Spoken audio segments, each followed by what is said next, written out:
मेरा मायका, एक बेटी की रुला देने वाली कहानी। बच्चों की गर्मियों की छुट्टी लगे अभी 2 ही दिन हुए थे। सुबह सुबह पापा का कॉल आ गया। बोले, बेटा कब आओगी? मैंने अनमने मन से बोल दिया, पापा कुछ पक्का नहीं है, ऋषि टूर पर गए हैं, उनके आने के बाद देखती हूँ। पापा की आवाज़ रुआसी हो गई।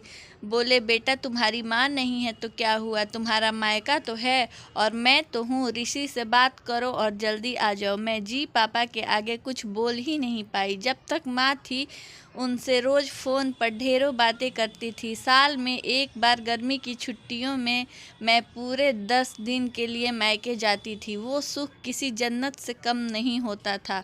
बच्चों से ज़्यादा मुझे गर्मी की छुट्टियों का इंतज़ार रहता था।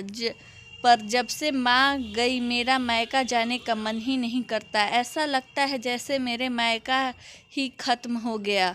एक खालीपन सा मेरी ज़िंदगी में भर गया था। पापा एकदम शांत स्वभाव के थे और कम बोलते थे, पर सबकी ज़रूरत का पूरा ध्यान रखते थे। ऐसा नहीं कि मैं पापा को प्यार नहीं करती थी, पर बचपन से मैं माँ के ज़्यादा करीब थी, या यूँ कहूँ कि वे मेरे दिल के सबसे करीब थी। अपने सारे सुख दुख एक सहेली की भांति मैं उनसे साझा करती थी। आज सुबह सुबह पापा का कॉल आया तो उन्हें मना नहीं कर पाई। पापा का दिल रखने के लिए ऋषि से बोलकर अगले ही हफ्ते के टिकट करवा लिए और पहुंच गई मायके। जैसे ही दरवाजे पर पहुंची, माँ की याद आ गई। ऐसा लगा जैसे वो अभी बाहर निकल कर मुझे गले लगा लेंगी। सोच के आंखें भर आईं, किंतु आज माँ की जगह पापा बाहें फैलाए मेरा इंतजार कर रहे थे। सालों बाद पापा को गले लगा के खूब रोई। पापा ने अपने आंसू छुपाते हुए प्यार से मेरे सिर पर हाथ फेरा तो दिल थोड़ा हल्का हो हो गया। बहुत दिन बाद पापा को देखा। कमज़ोर लग रहे थे। वैसे तो भाई भाभी और पापा सभी मेरा बहुत ध्यान रख रहे थे। बच्चे तो अपने खेल और मस्ती में व्यस्त हो गए थे, पर ना जाने क्यों मेरी नज़रें हर पल जैसे माँ को ही ढूंढती थी।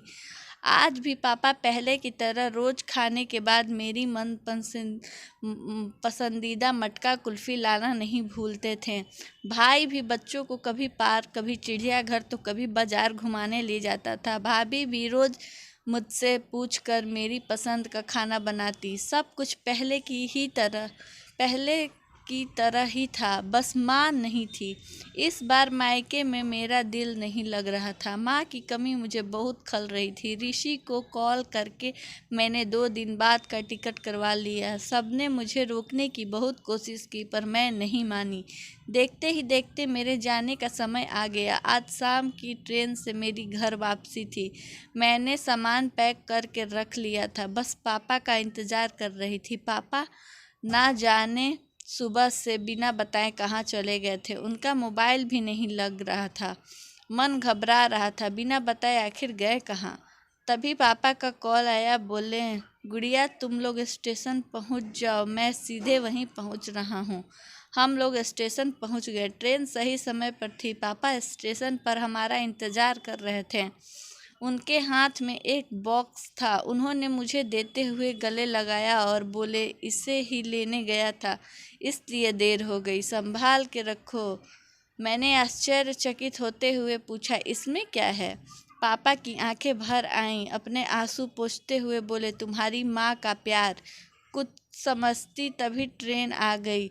हमें ट्रेन में बैठा के पापा और भाई ने विदा कर दिया। मेरी नज़रें से ओझल होने तक पापा वहीं खड़े हाथ हिलाते रहे। मैं भी एकटक ना जाने कब तक बाहर खिड़की से उन लोगों को निहारती रही। तभी बेटे ने आवाज़ दी और मेरे हाथों में एक चिट्ठी थमाते हुए कहा, मम्मी नाना जी ने ये आपके लिए दिया है। मैंने तुरंत चिट्ठी खोली। मेरी प्यारी गुड़िया रानी, सदा खुश रहो। जब तक तुम्हारी माँ थी, तुम्हारा हर छोटी बड़ी बात का ख्याल वह रखती थी। मैं जानता हूँ कि मैं तुम्हारी माँ की जगह तो नहीं ले सकता, पर उनकी कमी की पूर्ति करने की कोशिश तो कर ही सकता हूँ। आज तुम्हारी माँ होती तो हमेशा की तरह अपने हाथों से तुम्हारे लिए बड़ी पापड़ अचार बना के साथ भेजती। माँ के हाथ का तो नहीं, पर उसके स्वाद जैसा सब सामान एक दुकानदार से बनवाने की कोशिश की है। उम्मीद है तुम्हें पसंद आएगा।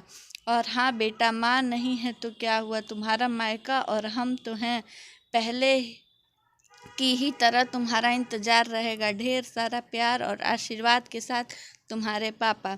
पत्र पढ़ते पढ़ते मेरी आंखों से आंसू बहने लगी।